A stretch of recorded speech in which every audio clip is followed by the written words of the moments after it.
नमस्कार दोस्तों, OCN network में आपका स्वागत है। मैं हूं ओमकार चौधरी। महाकुंभ लग रहा है, 144 साल बाद महाकुंभ हो रहा है और योगी आदित्यनाथ के दिशा निर्देशन में हो रहा है।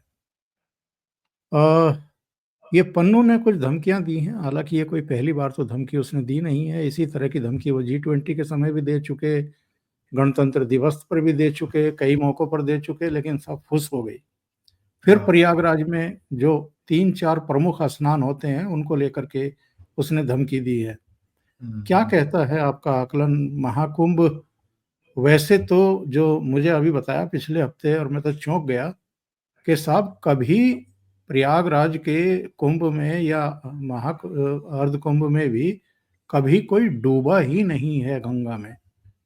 तो जहां इतनी सात्विकता हो, जहां इतनी पवित्रता हो, जहाँ इतनी आस्था हो लोगों की, वहाँ तो प्रभु राम जो हैं वो सब ठीक ही करते हैं। तो महाकुंभ निर्विघ्न तरीके से संपन्न हो जाएगा। सी ओवरऑल महाकुंभ के पीरियड में जो मैं देख रहा हूँ वो प्रॉब्लम नहीं आ रहा है। जो प्रॉब्लम मेजर हमारा जो सिक्योरिटी क्राइसिस वगैरह आ रहा है, अगर मैंने जैसे देवेंद्र जी का जो स्वेरिंग इन जो चार्ट था ना, उन्होंने जो अपनी शपथ ली, उसका जो हॉरोस्कोप बनाया था, उसमें क्लियरली दिखा रहा है कि भाई Maharashtra has to be very careful from security alerts and all. Currently मैं जो देख रहा हूँ, देखो योगी जी का जो दशा चल रहा है, सुदर्शन में ज्यादा फोकस करता हूँ, वो दशम भाव की दशा चल रही है। इसलिए आपको जब याद होगा कि बीच में भी जब चल रहा था कि उनकी गद्दी जाएगी, या बहुत वो जो केशव प्रसाद मौर्य और वो सब चल रहा था, तो उस वक्त भी मैं हंस के बोल रहा था कि यार उनको कुछ नहीं होने वाला है, इनफैक्ट उनका जो लेवल है वो बढ़ ही रहा है। अच्छा, उसका लॉजिक समझे, क्योंकि मुझे लॉजिक में ज्यादा इंटरेस्ट होता है, क्योंकि मैं वो टिपिकल ज्योतिषी जैसा तो नहीं हूँ। ना ही मैं आंख बंद करता हूँ माँ सरस्वती आती है, ना ही मैं ज्योतिष को घोल के पी चुका हूँ। मैं एक नॉर्मल इंसान हूँ और मैं नॉर्मल लॉजिक को समझता हूँ। सही। उनका 10th लॉर्ड मंगल है। मंगल रूल करता है लैंड को।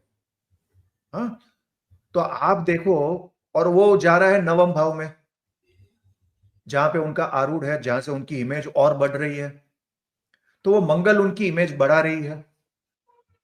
नवम भाव हो गया स्पिरिचुअल भाव, भक्ति का भाव, धर्म का भाव, मंदिर का भाव, और मंगल इज लैंड। तो आप अगर लास्ट एक साल भी नहीं, एक्चुअली तो 6 महीना देख लो, फ्रॉम द टाइम हमारा जो इलेक्शन खत्म हुआ है, उसके बाद का अगर आप देखो तो आप संभल का चीज देख लो। उसके बाद जो उनका जो पॉपुलैरिटी बढ़ा है, बटेंगे तो कटेंगे बोलने के बाद। और अभी 9th हाउस जो कुंभ का पीरियड है, तो वो सारा पीरियड ऐसा हो जाएगा कि योगी जी तो मतलब उनको कोई स्टॉप नहीं कर सकता। ये मैं काफी बार बोल चुका हूं, और काफी लोगों को पसंद भी नहीं आया है कि मैं बोला कि देखो, इसमें मैं एक चीज कहना चाहता हूं। मैं काफी अभी दूसरे एनालिस्ट की बातें सुन रहा हूं कि भाई 2 टर्म अमित भाई को मिलना चाहिए मिनिमम, अगर योगी जी चले गए तो फिर यूपी का क्या होगा। तो मैं हमेशा ये कहना चाहता हूं कि भैया, आप हेड ऑफ ब्रांच ऑफिस के चक्कर में हेड ऑफिस को डुबा नहीं सकते हो। और जब मोदी जी भी हमारे गुजरात से गए थे 2014 में, तो हम भी सेम सोच रहे थे कि अरे यार, अभी तो मोदी जी ने ट्रैक पे लगाया है, अरे यार ये पूरा जो हमारा जो सिस्टम था वो चला जाएगा, ये हो जाएगा, वो हो जाएगा। मैं लोगों को यही कहना चाहता हूं कि भैया, whether you like it you don't like it, आप 2030 से 2034, एक्चुअली तो 2032 ही है, चलो 2034, उस पीरियड के बीच में आप योगी जी को दिल्ली जाने से रोक ही नहीं सकते हो। तो कोई भले ये कह दे कि भाई कम से कम 10 साल तो मोदी जी रहेंगे, और 2 टर्म उसके बाद अमित भाई को मिलना चाहिए, अमित भाई के अंडर का। मैं हमेशा हाथ जोड़ के वही बोलता हूँ कि भैया, आप वो सब चिंता मत करिए कि भाई योगी जी जाएंगे तो उसके बाद कौन आएगा, वो ऑटोमेटिकली आ जाएगा। आपने कौन सा पीरियड बताया है जब वो दिल्ली गमन करेंगे यहाँ से? 2030 से 34 इज एक्चुअली हायर लेवल। मेरा चीज है 2030 से 32-33 तक। यानी दैट इज 2029 में तो एक बार और नरेंद्र मोदी शपथ लेंगे आपके हिसाब से, चौथी बार? हाँ, मेरे हिसाब से जो एक जनभावना भी होगी कि भाई एक नेहरू जी का एक, चलो रिकॉर्ड आप तोड़ दो। हाँ, उनके अंडर आप ले लो, पर मेरे हिसाब से तो Yogi ji is ready from 2029 itself.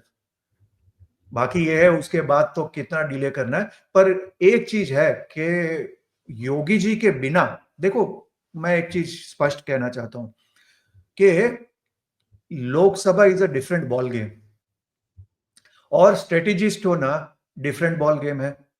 Strategist होके आप लोकसभा में जाते हो तो वो प्रशांत किशोर देख रहे हैं कि भाई इतना इजी है नहीं। वो अरुण जेटली भी देख चुके हैं कि कितने भी अच्छे स्ट्रेटेजिस्ट हो, लेकिन वो अपने सेफ सीट भी थी जो सिद्धू की, वो भी जीत नहीं पाए थे। वो चीज प्रमोद महाजन भी देख चुके हैं। सही बात। समझे? तो कोई भी कितना भी बड़ा चाणक्य हो, पर लोकसभा लेवल पे जब फेस बनते हो तो फेस वही बन सकता है भैया जो अपनी 10 सीट नहीं पर पूरे भारत में पैन इंडिया लेवल पे पार्टी को जिता सके। और वो आज के तारीख में योगी जी के अलावा और कोई नहीं है, कोई माने या ना माने, ये फैक्ट ऑफ लाइफ है। और कार्तिक जी, आपने एक बार कहा था, मेरे साथ बातचीत में ही कहा था कि अगर घोषित विरोध अमित शाह करेंगे तो उनकी अपनी जो सीट है लोकसभा की, उनको वहां भी दिक्कत आ जाएगी। और इसके अलावा क्या आपको लगता है कि योगी आदित्यनाथ इस समय एजेंडा तय कर रहे हैं बीजेपी का? नहीं, सी योगी आदित्यनाथ जी कर्क लग्न है, so he is absolutely opposite to Donald Trump.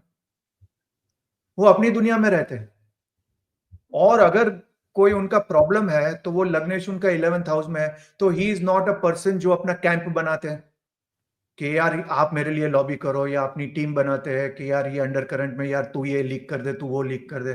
So he is a very very clean hearted person. तो वो उनकी अच्छाई भी है, पर बुरा ये है कि यार वो टिपिकल पॉलिटिशियन नहीं है जो अपना कैंप बनाते हैं कि यार यार ये तू लीक कर दे, वो तू लीक कर दे, ये मेरे लिए कर, वो मेरे लिए कर, या वो जो लॉबिंग जिसको बोलते हैं। तो उनका, देखो मैं एक चीज कहता हूं, जो करप्शन है ना वो टॉप डाउन अप्रोच होता है, और डेमोक्रेसी में जो लीडर होता है ना वो डाउन द टॉप अप्रोच होता है। और वो डाउन द सही। टॉप अप्रोच आपको तभी पता चल जाता है जहां पे आपको पता चलता है कि भाई ये लोकल इलेक्शन में होता है तो किसकी डिमांड सबसे ज्यादा आती है। तो मैं तो कल ही मतलब कोई आरएसएस के बहुत बड़े पदाधिकारी से बात कर रहा था, मैंने बोला यार मेरे को दिल पे हाथ रख के बताओ, अभी तो हम खुली बात कर रहे हैं, सबसे ज्यादा किसकी रिक्वेस्ट आती है सबसे ज्यादा? तो बोला योगी जी। मैंने बोला बिल्कुल। फिर मेरे को आप बोलो कि मैं अगर कहता हूं कि भाई आप योगी जी को स्टॉप नहीं कर सकते हो और अपना लॉजिक आप यूज करोगे, तो जो जनभावना है, जो नीचे से टॉप डाउन अप्रोच है, आप क्या योगी जी को 2040 तक रोक पाओगे? और वो योगी जी नहीं चाहते हैं कि भाई अब मेरे को जाना है वहां पे, मोदी जी नहीं चाहते थे कि भाई उनको जाना है, पर वो जो नीचे से आपका जो कार्यकर्ता है वो ही इतनी जोर से आवाज लगाता है कि भाई एक समय के लिए तो अडवाणी जी को भी सोचना पड़ता है कि भैया ठीक है यार, मेरे को पसंद आए ना आए, पर अभी यार नरेंद्र का टाइम है।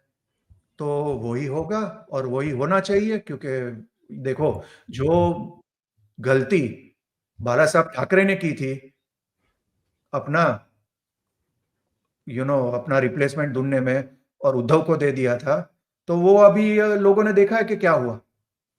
बिल्कुल। तो मेरा तो ये कोडेड लैंग्वेज या समझने वाले समझ ही गए थे कि मेरी तो यही इच्छा है कि नरेंद्र भाई मोदी वो गलती ना करे।